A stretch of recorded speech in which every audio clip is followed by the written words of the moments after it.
What if your retirement could feel like a peaceful Sunday morning? No alarm clock, no financial stress, just a warm cup of coffee, your health in check, and the freedom to spend your time exactly how you want. Sounds perfect, right?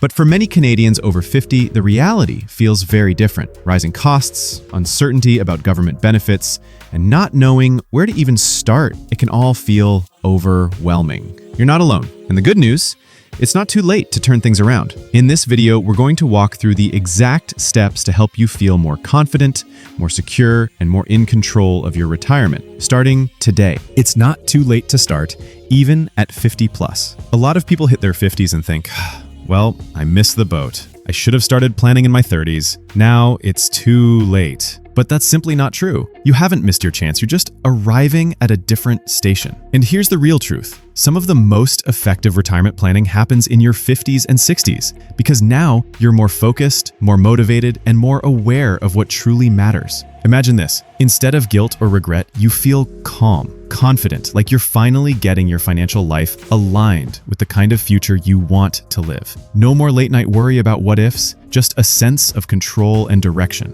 And you're not alone in this. According to FP Canada, nearly half of Canadians between 55 and 64 still don't have a written retirement plan. So if you're just getting started now, take a breath. You're right on time. Now, picture yourself at the kitchen table, maybe with your spouse or a good friend, coffee in hand, a quiet Sunday morning. And for the first time, you're not avoiding the topic. You're facing it head on and realizing we can still do this. But what are those smart moves exactly? Let's start with the first one. Don't rely only on government pensions. It's a common belief. I've worked hard my whole life. CPP and OAS should cover most of my expenses, right? Unfortunately, many Canadians don't realize until it's too late that those government pensions were never meant to be your full retirement income, just a foundation. Here's the reality. Even if you qualify for the maximum CPP, you'd receive about $1,300 a month. But most Canadians don't qualify for the max. In fact, the average CPP payout is closer to $800. Now take a moment and think about your monthly bills. Groceries, electricity, heating, internet, car insurance, a dental visit or two, maybe a birthday gift for the grandkids. Does $800 stretch far enough? Probably not. Now imagine instead that CPP and OAS are just one piece of the puzzle. And on top of that, you've got a steady monthly payment from your investments, maybe a dividend-paying ETF, maybe a rental income, maybe even a side hustle you actually enjoy. You're not counting pennies, you're living comfortably. So what can you rely on to help make that happen? Let's talk about your portfolio. Shift your investment strategy, growth to protection. It's easy to fall into the trap of thinking, I need to grow my money fast before time runs out. But the truth is, your 50s and 60s aren't about chasing big wins anymore. They're about preserving what you've built and creating steady, reliable income that lasts. That doesn't mean giving up on growth entirely. It just means changing your strategy. You're moving from high-risk, high-reward investing to what I like to call the sleep well at night plan, where your money works quietly in the background without keeping you up worrying about market swings. Picture this. It's a peaceful Sunday morning. You're at the lake, sipping your coffee. The stock market's open, but you're not glued to it. You don't need to be, because your portfolio is built for stability. It's paying you every month, and you're using that income to plan a road trip, help out your kids, or treat yourself without a second thought. For many Canadians, this shift includes things like covered call ETFs that pay monthly income-focused mutual funds from institutions like RBC, or REITs that offer real estate exposure without the hassle of managing property. These are the kinds of investments that won't soar overnight, but they also won't crash when you need them most.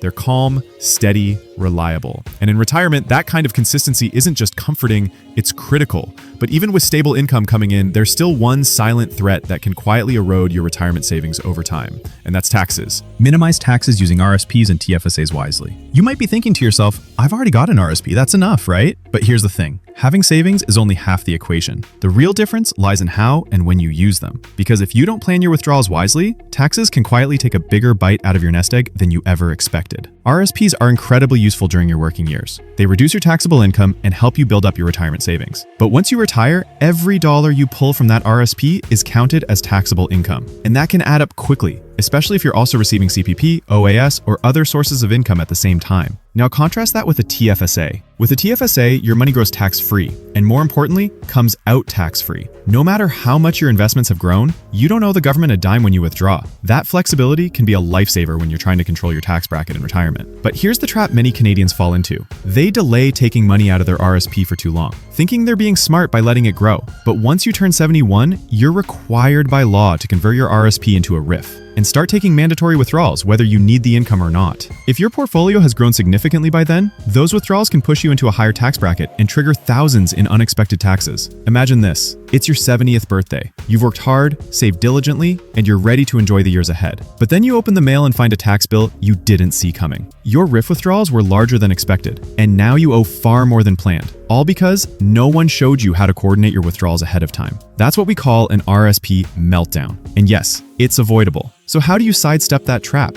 By creating a smart, tax-efficient withdrawal strategy, one that balances your RSP and TFSA withdrawals, keeps your taxable income in check, and helps you hold on to more of what you've worked so hard to earn. Let's protect against that, starting with the right withdrawal. Build a withdrawal plan that won't drain your nest egg. It's easy to fall into the mindset of, I'll just take out what I need when I need it. And on the surface, that sounds reasonable. But in reality, without a clear strategy, even the most carefully built retirement fund can start to erode, especially with inflation creeping up, market volatility, and the fact that many of us are living well into our 80s and 90s. Now, imagine this instead. Each month, your bills are paid without stress. Your income is predictable. You're not second-guessing whether that trip to visit your grandchildren is affordable, or whether you'll have enough to cover next year's expenses. You're not reacting, you're calmly following a plan. That kind of freedom comes from having a withdrawal strategy that's designed to last. One of the most effective approaches Canadians are using right now is the bucket strategy. You divide your savings into 3 timelines. One bucket holds enough cash to cover 1 or 2 years of living expenses. This is your safety net. The next bucket is filled with stable, income-generating investments, like bonds, covering the medium term. And the third bucket is for long-term growth. Stocks, ETFs, or index funds designed to grow over 5 or more years. The beauty of this method is that it allows you to weather market downturns without touching your long-term investments while they're temporarily down.